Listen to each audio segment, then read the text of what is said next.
Quando a gente quer resolver um problema, a gente precisa definir primeiro ele, para a gente conseguir elaborar as perguntas e ter melhores respostas. Se eu estou pensando em elaborar atividades de recreação, lazer e jogos para adolescentes entre 7 e 14 anos, eu preciso entender qual é o comportamento nessa faixa etária. Eu tenho que entender quais são os aspectos ambientais e comportamentais que estão modulando a personalidade, a identidade e o contexto psicocognitivo motriz desse indivíduo. Então, fazendo uma revisão dos aspectos motores, né, propostos por Gallagher, o que nós temos? Vamos lembrar o que nós temos dentro dessa faixa?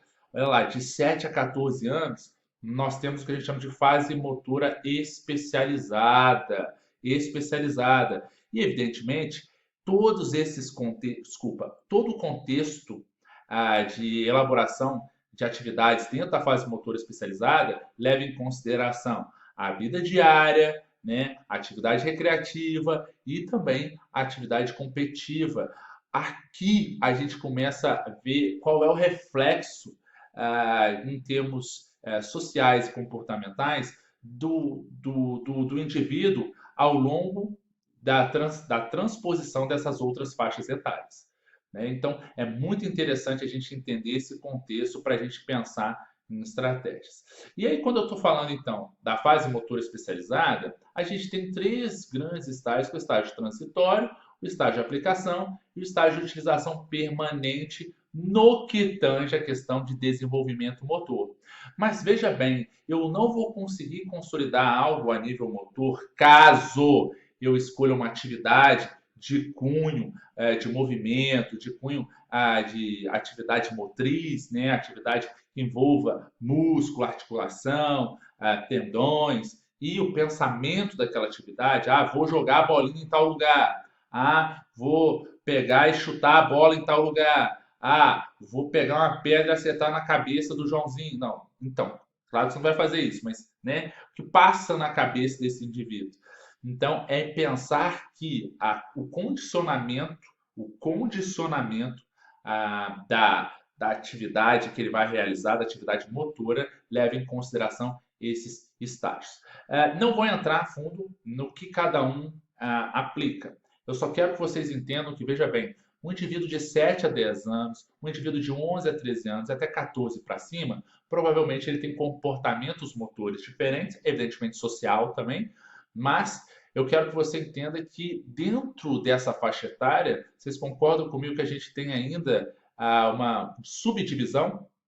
E o que pode estar subdividindo isso, tanto a nível fisiológico, quanto também a nível comportamental? Maturação biológica, maturação sexual. Nós sabemos que o indivíduo, quando ele começa a ter uma atividade hormonal aumentada, que vai levar ao crescimento dele, que vai levar à maturidade em alguns contextos, em alguns aspectos, a gente tem que levar em consideração isso. Meninas já passaram da menarca, né, que é a primeira menstruação. Os meninos começaram a engrossar a voz, engrossar os pelos, surgimento de pelos pubianos, pelos axilares. Já começou? Isso deve ser levado em consideração porque a atividade hormonal aumentada começa a gerar reações diferentes no indivíduo. Entende? Então, é muito interessante que você avalie isso, porque se você faz uma atividade com populações de diferentes estágios maturacionais, provavelmente você vai ter tanto força diferenciada, se for fazer um exercício competitivo, alguma coisa nesse sentido, ou também a gente vai ter visões diferentes sobre aquele fenômeno.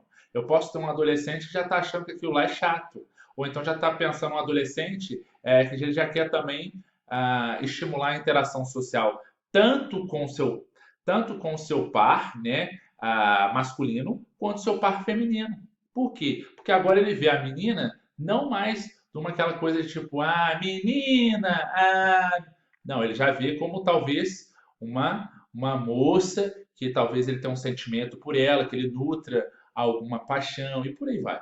Né? Então é muito interessante a gente entender isso e também avaliar em qual faixa, em termos de desenvolvimento maturacional, o indivíduo está, porque isso pode estar intimamente associado das escolhas de atividades que o professor tem que fazer. Ou então, de certa forma, como ele vai conseguir equilibrar isso, sendo que você tem diferentes pessoas em contextos maturacionais, em faixas etárias diferentes e comportamentos diferentes.